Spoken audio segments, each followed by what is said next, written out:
Verb को समझने से पहले ये समझना बहुत ज़रूरी है कि इंग्लिश ग्रामर में सब्जेक्ट और ऑब्जेक्ट क्या होता है।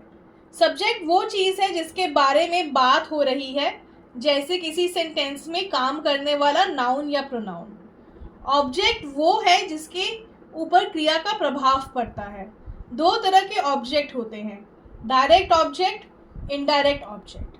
डायरेक्ट ऑब्जेक्ट वो चीज़ है जिस पर काम का सीधा प्रभाव पड़ता है। इसका जवाब क्या या किसको से मिलता है। Example, she red a book. इसमें बुक है डायरेक्ट ऑब्जेक्ट एंड शी है सब्जेक्ट। इनडायरेक्ट ऑब्जेक्ट वो चीज़ है जिस पर काम का इनडायरेक्ट प्रभाव पड़ता है। ये बताता है कि काम किसके लिए किया जा रहा है। Example, he gave her a gift. Her is a indirect object, he is a subject. Verb क्या होता है और क्यों है इम्पॉर्टेंट। वर्ब का मतलब है करना, होना या होता है। ये सेंटेंस का बैकबोन है जो बताता है कि क्या हो रहा है, क्या हुआ था या क्या होगा। वर्ब से हम ये भी समझते हैं कि सेंटेंस के डिफरेंट एलिमेंट्स की क्या रिलेशनशिप है और ये सेंटेंस का ओवरऑल मीनिंग भी हमें बताता है। वर्ब सेंटेंस स्ट्रक्चर को भी डिसाइड करता है। For example, I eat Apple में ईट वर्ब है जो बताता है कि मैं क्या कर रहा हूँ। ही इज हैप्पी में इज ए वर्ब जो बताता है कि उसकी क्या कंडीशन है। द कैट रैन अवे में रैन इज ए वर्ब जो बताता है कि कैट क्या कर रही थी। वर्ब के बिना लैंग्वेज इनकम्प्लीट हो जाती है और हम अपने थॉट्स, फीलिंग्स और एक्सपीरियंसेस एक्सप्रेस नहीं कर पाते। वर्ब क्या है। वर्ब एक ऐसा शब्द है जो काम, हाल या होने की स्थिति को बताता है। ये सेंटेंस का बैकबोन होता है और हमें बताता है कि क्या हो रहा है। वर्ब के प्रकार, action verb, linking verb, helping verb. Action verb, ये वर्ब फिजिकल या मेंटल काम को एक्सप्रेस करता है। Example, run, jump, think, read. Linking verb, ये सब्जेक्ट को उस शब्द या फ्रेज से जोड़ता है। ये सेंटेंस के दो भागों को जोड़ता है और स्थिति बताता है। Example, is, am, are, was, were. Helping verb, ये वर्ब मेन वर्ब की मदद करता है टेंस, मूड या वॉइस को एक्सप्रेस करने में। Example, will, shall, can, could. अगर आपको ये कंटेंट पसंद आ रहा है then hit the like button and subscribe करें मेरा चैनल। Verb and voice.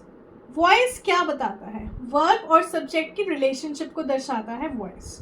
दो टाइप की वॉइस होते हैं, active voice, passive voice. Active voice में जो सब्जेक्ट होता है वो एक्शन करता है और पैसिव वॉइस में जो सब्जेक्ट होता है वो एक्शन को रिसीव करता है। इनके examples, active voice, the cat chase the mouse. इसमें जो सब्जेक्ट है the cat, chased is the verb, the mouse is the object. तो ये है आपका active voice. Passive voice, the mouse was chased by the cat. इसमें आपका subject change हो जाता है, वो होता है mouse, was chased by the cat. Chased is the verb and the cat is the object. Verbs and tenses. Verb और tenses में क्या रिलेशनशिप होता है। वर्ब्स अपना रूप बदलते हैं ये दिखाने के लिए कि काम कब हुआ है। और टेंसेस कितने प्रकार के होते हैं, past tense, present tense, future tense. Past मतलब जो हो चुका है, बीत चुका है, पहले हुआ हुआ काम। Example, she walk to the store, वो स्टोर तक गई। प्रेजेंट टेंस, अब हो रहा काम जो अभी फिलहाल चल रहा है। She walk to the store, वो स्टोर जाती है। फ्यूचर टेंस, आने वाला काम यानी कि जो आगे फ्यूचर में होगा काम। Example, she will walk to the store, वो स्टोर जाएगी। Regular and irregular verbs. Regular verbs क्या होते हैं और इरेगुलर वर्ब्स क्या होते हैं। रेगुलर वर्ब्स में तीनों फॉर्म्स में एक पैटर्न दिखाई देता है, जैसे walk, walked, walked, talk, talk, talked. और इरेगुलर वर्ब्स में ये कोई पैटर्न दिखाई नहीं देता है, जैसे go, went, gone, blow, blew, blown. अब आपको एग्जाम्पल देते हैं एक सेंटेंस का जिसमें सब्जेक्ट, ऑब्जेक्ट और वर्ब को कैसे यूज किया गया है, दर्शाया गया है। The cat runs across the yard. इसमें कैट है सब्जेक्ट, runs है verb and yard है object. Transitive and intransitive verbs. Transitive verbs वो होते हैं जिन्हें ऑब्जेक्ट की ज़रूरत होती है अपने आप को कंप्लीट करने के लिए, ताकि सेंटेंस का मीनिंग कंप्लीट हो सके. इनट्रांजिटिव वर्ब्स, ये वो वर्ब्स होते हैं जिन्हें ऑब्जेक्ट की ज़रूरत नहीं होती, ये अपने आप में ही कंप्लीट होते हैं. अब इनके examples. Transitive verb, she reads book. She is subject, reads is verb and book is object. Example of intransitive verb. The baby sleeps. Baby is subject, sleeps is verb, there is no object. Start. Grammatical mood क्या होता है? Basically ये एक verb का form है जो ये बताता है कि कोई भी सेंटेंस एक ऑर्डर है, एक विश है, एक रिक्वेस्ट है, या फिर कोई इमेजिनेशन है, या कोई पॉसिबिलिटी है. ये कितने टाइप के होते हैं? Indicative mood, imperative mood, subjective mood, conditional mood. Indicative mood ये सबसे कॉमन है, जो बताता है फैक्ट्स और क्वेश्चंस के लिए. The sky is blue, fact. Are you coming, question. Imperative mood orders देने या रिक्वेस्ट के लिए. Close the door, order. Please pass the salt, request.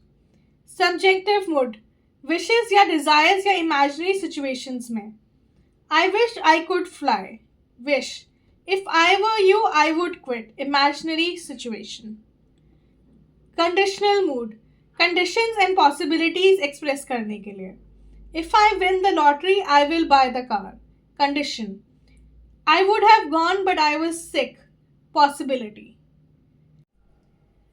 Auxiliary verbs जिन्हें हेल्पिंग वर्ब्स भी कहा जाता है, वो सेंटेंस के वॉइस में और उसके टेंस बनाने में हेल्प करते हैं. इनके कुछ एग्जाम्पल्स हैं. Be, have, do, will and shall, can, could, may, might, must. Be, am, is, are, were, been, ये कॉन्टिन्यूस टेंसेस बनाने में हेल्प करता है. Example, she is singing. Have, has, had, having, perfects tenses बनाने में help करता है. I have finished my work. Do, does, did, done, doing, ये क्वेश्चंस बनाने में हेल्प करता है. Do you like coffee. Will and shall future tense बनाने में हेल्प करते हैं. I will go to the market. Can, could, may, might, must ability, possibility and permission express करने में हेल्प करते हैं. Example, I can swim. अगर आपको ये कंटेंट पसंद आ रहा है then hit the like button and subscribe करें मेरा चैनल.